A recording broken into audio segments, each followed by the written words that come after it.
जय जगन्नाथ। आज मोर जो तरकारी देखुंट गेस कले देखी एटा कौ तरकारी एक्जाक्ट यही कथा मु मोर पतिदेव को कही जानी पतिदेव गेस करू करू पूरा प्लेट रो तरकारी चट करदेले। चट कर सारा कहते पणस मंजर तरकारी एते बढ़िया भी हो पारे। हाँ आज्ञा मुझे आपण मान संगे सेयार करी पणस मंजीर तरकारी। हेले आसतु मोर प्रवीणा हेरिटेज किचन को पणस मंजीर तरकारी मु किभଳି तैयारी करली देखि नेबे। एथिपई मु एठी किछि पणस मंजी नेछि। पाचिला पणस खाई सारा परे पणस मंजी को भलरे धोई देइकि खरारे सुखै देबे। जेतेबेले खरारे भलरे सुखि जिवो ना तार ऊपर हार्ड चोपाटी इजिली बाहरी आसीबो। देखो छुरी किंबा पनिकी हो आग पणस मंजी को फाड़ करदे। फाड़ कर सारा देखिए एमती पणस मंजीर चोपाटी आराम रे बाहरी आसीबो, किछि भी कष्ट पड़िबनी। यही भली सबु पणस मंजीरु हम हार्ड चोपाटी को आग बाहर करि नबा।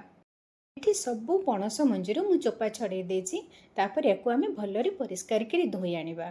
धोई सारा पोरे मु एठी गोटे प्रेशर कुकर नेछि। प्रेशर कुकर पणस मंजी तक नबा। तापर जेतिकी पणस मंजी बुड़ीला भलिया पानी सेतिकी नबा। तापर एथिरे किछि लूण और हळदी देई आमे ताकु गोटे हुइसिल सिझाई दबा। एटा को मु मीडियम फ्लेम रे सिझाइछि। आपण को कुकर रे को हिसाब रे हबो आपण से हिसाब रे करिवे। से सिझिबा समय एठी ता पई मसला रेडी करबा। तिपई मु गोटे चम्मच सोरिष, गोटे चम्मच पोस्त, किछि काजू नहीं 5-6टा, तापर 2टी कंचा लंका, लवंग, 2टी गुजराती आ किछि गोलमरिच आ गोटे टमाटो एतक गोटे मसला पेस्ट तैयारी करदेबा। तापर अदा रसुण पेस्ट मु अलग रखिछि। एठी गोटे अदा रसुण पेस्ट अछि मोर और एटा होछि मोर मसला पेस्ट। बर्तमान आमर मसला पेस्ट रेडी हो गलानी। सेपटे देखिबा मोर कुकर रे तो हुइसिल आसीथिला, मु ताको बंद कर देइथिली। एबे कुकर खोलिकी देखिबा सिझिछि कि नाही पणस मंजी।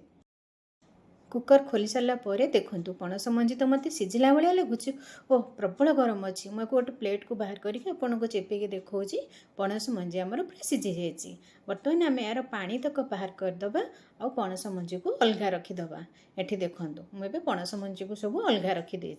मैंने सिझा पणस मंजी को आम मसला तैयारी करवा। से गोटे कड़े गरम करी मुझे 3 चम्मच तेल नहीं। तेल गरम हो गला गोटे चम्मच चीनी ब्राउन है पर्यंत नहीं। किसी गोटा मसला पकईदेली आ गोटे पियाज को चुन चुन कर काटिकी ब्राउन है पर्यंत भाजीदेली। ये ब्राउन है मुझे नहीं 2 चम्मच अदा रसुण पेस्ट। बर्तमान ये अदा रसुण पेस्ट को आम 2 मिनिट एमती मसलार कषेबा। आ मीडियम फ्लेम रखिए, केबे भी हाई फ्लेम करेंगे। फ्लेमटा आमर कंट्रोल रही आम तरकारी भी बहुत टेस्ट आसो।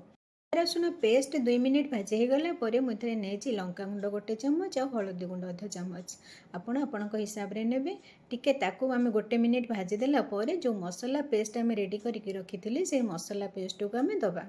आम अलरेडी सबू मसला दे दीजिए, किसी दरकार नहीं।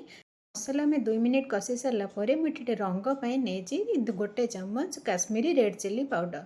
बर्तमान आम टे घोड़े दबा जमी आम मसलाटी भल भाव कुक हो। 2 मिनिट पर कवर खोलिक देखा आमर मसला भी टिके प्राय कषि हो जाइए आ बढ़िया कुक हो जाइए। तेल भी बाहरी जाइए, रंग भी मसलार बढ़िया आसूँ, बढ़िया बास्ना भी आसूँ। एबे मसला तो प्राय कषि हो गला। आम जो सिझा पणस रखी से सिझा पणस को आम या द्वारा पकईदबा।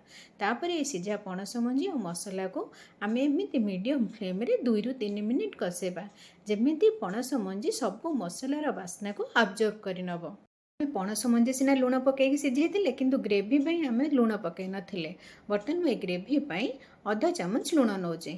आमर देखो पणस मंजी मसला भी बढ़िया कषि हो गलानी। आपण चाहिए एमती कषा कषा भी खाईपारे कि सुंदर दिशुची आ सब टेस्टी भी होती। पूरा चिकेन कषा भाया दिशुची ना। मु किंतु एठी अल्प टिके पानी दे फुटेबी। आपन को जेतिकी ग्रेवी कंसिस्टेंसी दरकार आपण से हिसाब रे देबे। मु एठी गोटे कप पानी नेछि।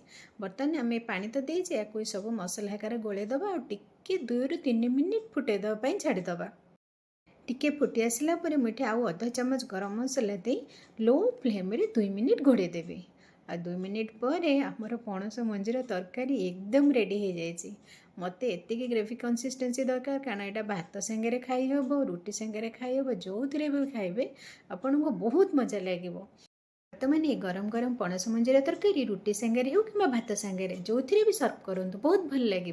जदि भल लगे चैनल को सब्सक्राइब करदे, हसिकी लाइक करने को जमा भी भूलें।